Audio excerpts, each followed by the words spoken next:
오늘은 화면으로만 만나겠습니다. 역사 이야기, 국회도력의 조직화에 대해서 같이 보겠습니다.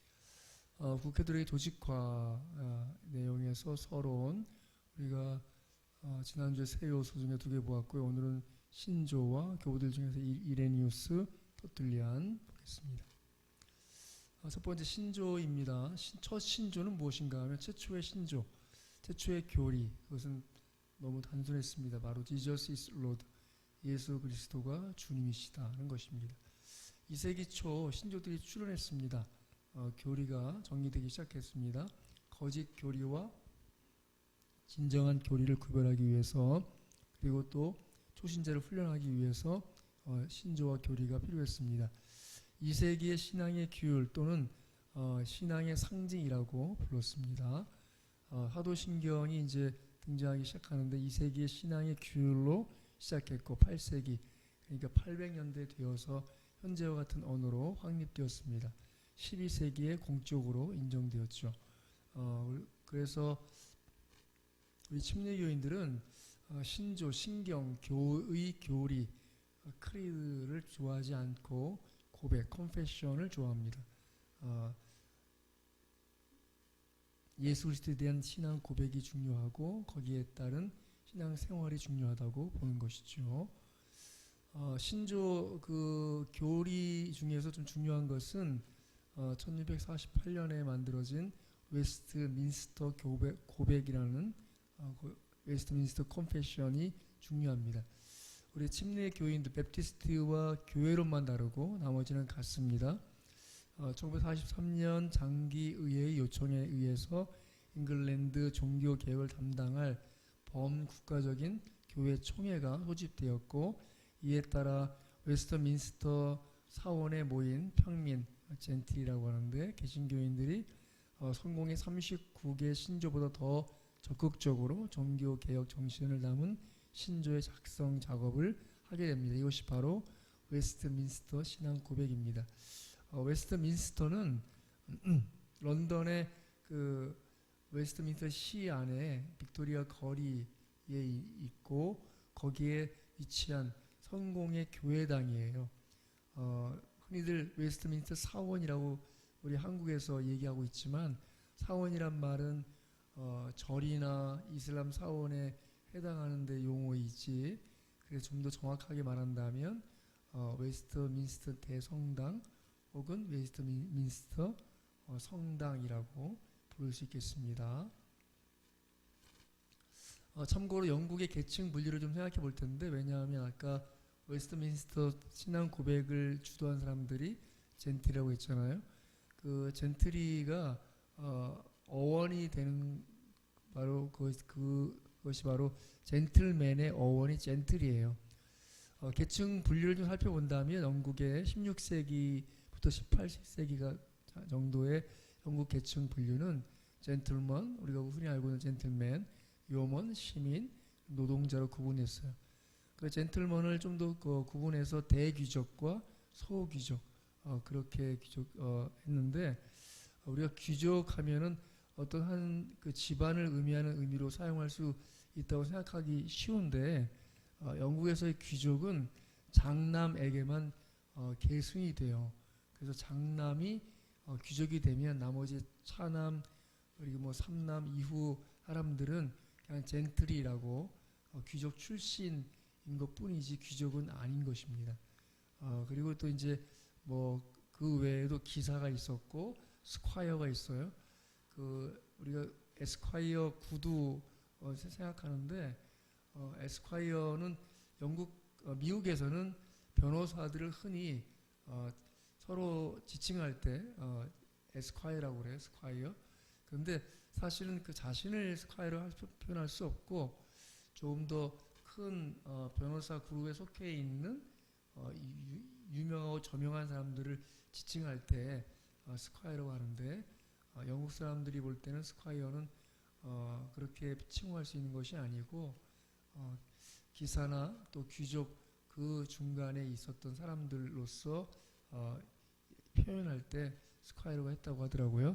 또 단순 젠틀먼으로 구성되었고, 또 토마스 윌슨이라는 사람의 그 계층을 구분할 때 귀족, 요먼, 시민, 그 직업인 혹은 노동자 등으로 또 5개 구분을 했더라고요.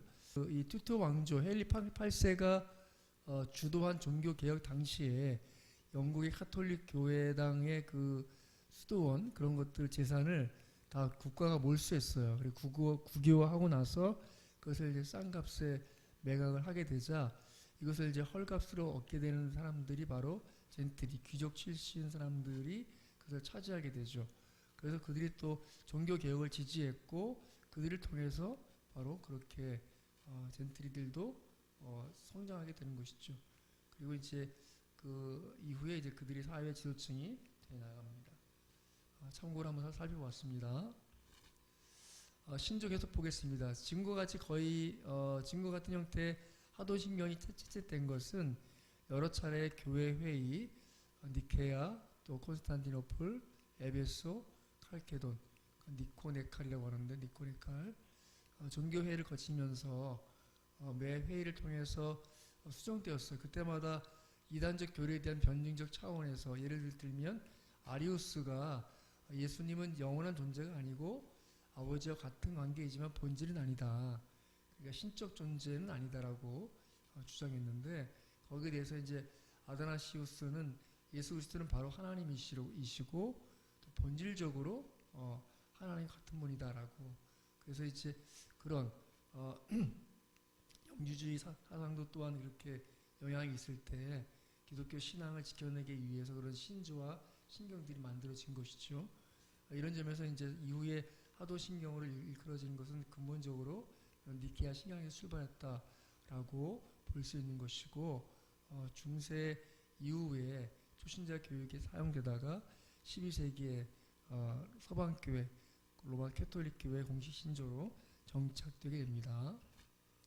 이레니우스를 보겠습니다. 초대 교부 중에서 이제 이레니우스는 생애는 140년 출생했고 서머나의 감독으로 폴리갑의 영향을 받게 됩니다. 그리고 구캐톨릭의 첫 번째 조직 신학자로 일컬어질 만큼 신학으로서 잘 체계를 세운 사람이죠. 177년 순교자문을 가지고 로마를 방문했고 방문 후에 돌아와서 감독으로 계속 서머나에서 일을 했습니다. 대표적인 책으로서는 이제 185년에 발표된 이단 반박, 영지주의를 반박했고 감독의 계승을 중요시하게 강조했습니다. 또 신학으로는 생애 반복설을 주장했어요. 그 영문을 그대로 번역한다면 되풀이 이론인데 요점을 반복했다는 것이죠. 둘째 아담이신 예수님이 첫째 아담의 생애를 반복했다라고 보고 그래서 유아 세례설이 나오기 시작했어요. 아이의 탄생이 새로운 믿음의 백성으로 자라갈 기회를 주어진 것이다 라고 보았기 때문에 그리고 마리아를 둘째 입으로 표현했어요. 이것이 나중에 이제 마리아 숭배 사상의 기원이 되지요. 그리고 이 사람이 이제 역사적 전천년설을 주장했습니다.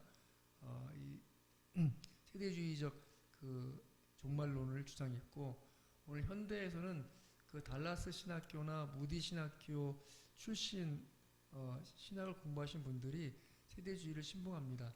하지만 좀 개혁주의적 신학자 유명한 사람 그 안토니 호크만이라는 사람이 지은 개혁주의 종말론을 좀 참고해 볼 필요 있는데 그것이 좀 건전한 종말 신학입니다.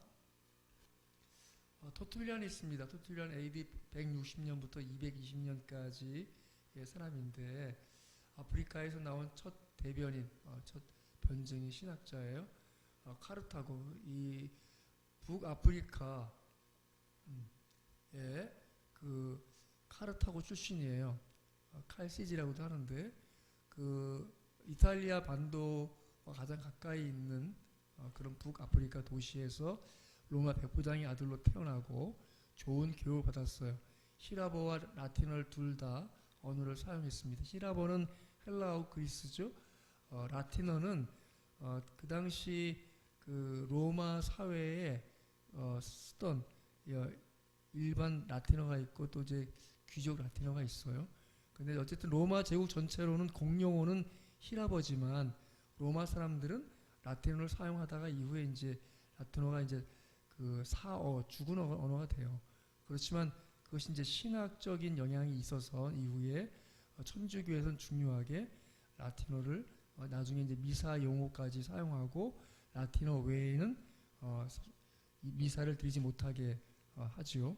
그래서 이제 라틴어로서 많은 찬송이 지어지고 또 천주교에서 말이죠. 또 라틴어로만 미사를 드렸기 때문에 1963년 얼마 전이죠.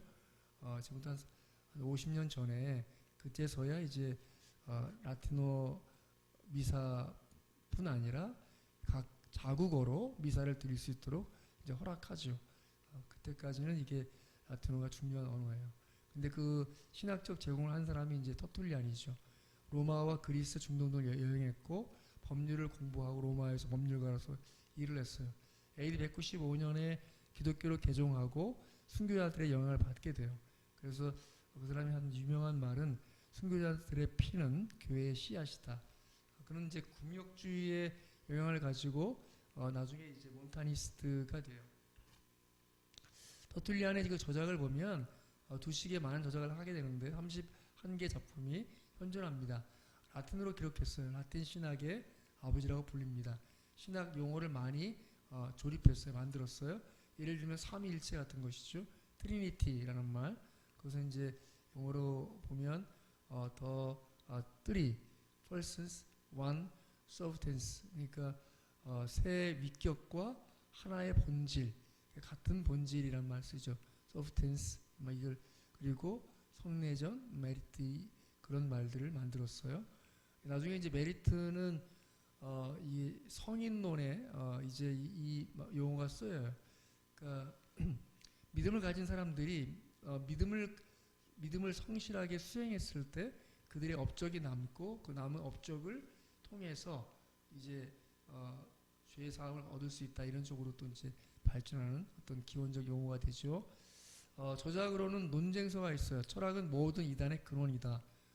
그래서 이단 처방전 또 말시온에 대한 반대 논쟁으로서 책을 쓰게 되고 또 변증서를 써요. 기독교 옹호를 하는 그 변증서 가운데는 이교도에게 로마 신들을 믿고 있거나 이방 신들을 믿고 있는 사람들에게 기독교를 소개하는 책을 쓰기도 하고 또 변증서로서 주제로서는 기독교인들을 핍박하지 말고 그들의 행실을 보라.